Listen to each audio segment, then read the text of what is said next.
Bobby decided to create a perimeter around the scene of the crime. The question was to consider how wide this perimeter should be to find evidence within that area. Closing in too much would potentially contaminate an area that contained actual evidence. He tried to picture how much space would be needed to bury a body and settled on a 15-foot perimeter around the body. He had gotten into the habit of carrying a notepad and pencil in the back pocket of his jeans to write down his thoughts and ideas as to what he would do when he left Farley Hill. He flipped past the first 2 pages of scribbled dreams, which amounted to nothing more than gibberish, and Bobby wrote in big letters, "Crime Scene." Below that he wrote, A. Visual Notes. There wasn't a lot to write about visually at the scene except for the lack of evidence. There were no signs of dragging, nor were there any signs of footprints at all. There was no sign of a struggle.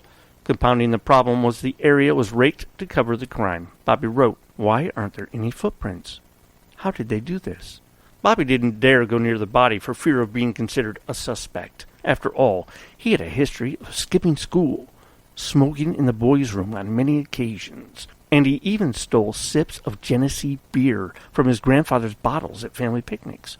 He did not want murder added to this resume of notorious crimes. Bobby pondered the lack of evidence. What is this telling us? Perhaps he needed to think outside the box. So he wrote down, "There's no dirt on the victim. The shoes are brand new. Why would the murderer take the time to plant the victim upside down? Why plant the victim at all?" The last question reminded Bobby of his grandmother. She was 92 when she passed, but she lived healthy and well her whole life. She never aspired to be more than a good mother to her children, a loving wife to her stubborn husband, and a steward of the things that God had given her. She taught Bobby at an early age to respect the land and how to grow things on it. Bobby didn't always appreciate this knowledge he had acquired freely. However, he did exercise the application of it every year by planting the largest garden in Fort Anne. His grandmother taught him what types of fertilizer went with which plants. She taught him the proper time and the proper amount of water to give a plant. She told him how to prune.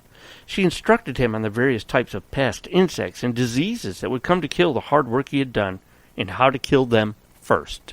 Together they grew beans, rhubarb, lettuce, corn, peas, carrots, potatoes, pumpkins, so big that Bobby won a blue ribbon once at the Washington County Fair. From leaves they grew other plants by forming roots in bottles of water. Bobby had planted everything conceivable, but he had never planted a body upside down. Someone knew how to do that. How? Why plant the victim? The next thing Bobby wrote in his notebook was B. Smell notes.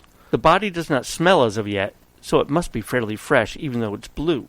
The time is 12:10 p.m.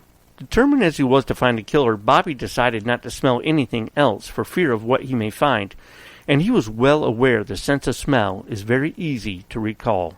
One time in the cold winter when he was a child, Bobby's parents decided to crack the garage door so the cats could come into the space to keep warm from a chilling ice storm that was headed their direction. The Bentley home had about 32 cats in total. The felines were all peaceably assembled in their respective corners, huddled up for the nightly storm. The cats over the years had learned how to get along with one another as an extended family, so it was very rare that a fight would break out. On this dark night, however, amongst the tribe of cats came a 3-legged skunk.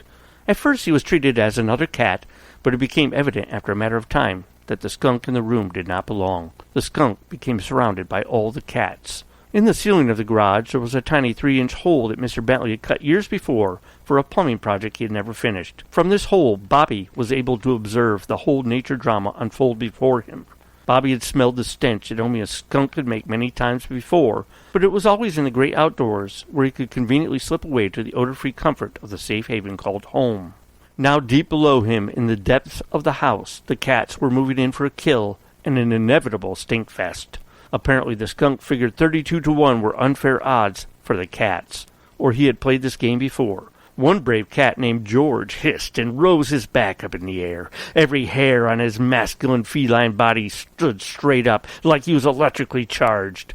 This was too much for the skunk. His black skunk tail, with a bright white stripe down the middle, shot straight up in the air. There was no warning shot when the spray started streaming out of the backside of the skunk. On 3 legs, he hopped around in a perfect circle as he sprayed every cat within squirting distance. Not a single cat was left untouched, uncovered, or free from the wrath of the 3-legged demon. The smell rocketed towards Bobby's nose, and he flew back. Ah! But it was too late. As the smell permeated the room, Bobby ran through the house, gasping for fresh air.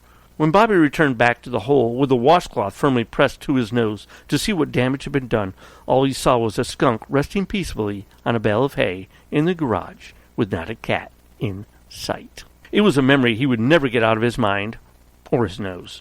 With nothing left worth smelling, the next entry in Bobby's notebook was, hearing. What do I hear now?